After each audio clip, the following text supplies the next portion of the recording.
రాజీవ్ నగర్ దారి మన గాయత్రీమాత టెంపుల్ రావడానికి దారి చూడండి. ఇక్కడ నుండి డబుల్ బెడ్రూములు ఉన్నాయి. డబుల్ బెడ్రూముల నుండి కొద్ది దూరంలోనే మనకు ఇక్కడ ఒక ఆలయం కనిపిస్తున్నది, చూసినారు కదా. ఈ ఆలయం పేరు గాయత్రీమాత టెంపుల్. దీన్ని ఎవరు నిర్మించారంటే మన అమరావతికి చెందినటువంటి నూతి సత్యనారాయణ వారు దీన్ని నిర్మించడం జరిగింది. ఇది దరిదాపు మనకు మన మంచిర్యాలకు ఒక 3-4 కిలోమీటర్ల దూరంలో ఉన్నది. జస్ట్ ఒక 3 కిలోమీటర్ల దూరంలో ఉంటుందండి. ఇక్కడ నుండి మనకు మన ఆటో సౌకర్యం ఉంటుంది. అయితే ఇంత చిన్న గుడిలో ఏమున్నదని మీరు అనుకుంటారు కదా, కానీ ఇది చాలా శ్రీ వేదమాత గాయత్రీమాత అయినటువంటి పంచముఖ గాయత్రీమాత ఆలయం అండి. దీన్ని మీరు దర్శించుకున్నట్లయితే ఇక్కడ మీరు చూస్తున్నటువంటి ఇవన్నీ లొకేషన్స్ ఇక్కడ మీరు చూస్తున్నారు. ఈ గుడి ఈ విధంగా ఉంటుంది. ముందర గేట్ ఉంటుంది, చిన్నగానే కనిపిస్తుంది, కానీ ఇక్కడ చాలా విలువ గల గుడి ఇది. ఇక్కడ భక్తులు చాలామంది వస్తారు, వారు అనుకున్న పనులు నెరవేరుతాయి.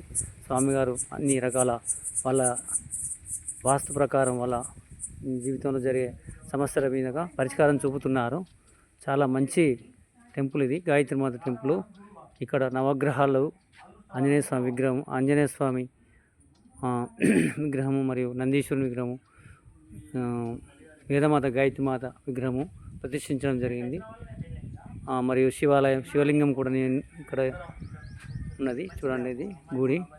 ఇక్కడ చాలా మనకు పవిత్రమైనటువంటి ఈ యొక్క ఆలయము రావడం వల్ల ప్రశాంత వాతావరణంలో నిర్మించిన ఈ గుడి దర్శించుకున్న వారికి ఈ కార్తీక మాసము సందర్భంగా మంచి శుభాలు కలుగుతాయని మేము ఈ వీడియో ద్వారా తెలియజేస్తున్నాము. శ్రీ అభయాంజనేయ యూట్యూబ్ ఛానల్ ద్వారా మేము ఈ వీడియో మీకు తెలియజేస్తున్నాము. ఈ ఆలయాన్ని దర్శించుకున్న వారికి తప్పక ఈ సంవత్సరం మంచి శుభాలు కలుగుతాయని మేము ఈ వీడియో ద్వారా మీకు తెలియజేస్తున్నాము. తప్పక దర్శించుకోండి. ఇక్కడ అయ్యగారు కొంతమంది భక్తులు కూడా ఉన్నారు. చూడండి, ఇక్కడ భక్తులు కనబడుతున్నారు కదా, వాళ్ళు కూడా ఇక్కడికి వచ్చి అయ్యగారిని దర్శించుకుంటున్నారు. అమ్మవారి విగ్రహం కూడా ఉంటుంది. ఇక్కడ మనం ముందుకు వచ్చిన కొద్దీ అమ్మవారి విగ్రహము కనబడుతుంది. విఘ్నేశ్వరుని విగ్రహం కూడా కనబడుతుంది.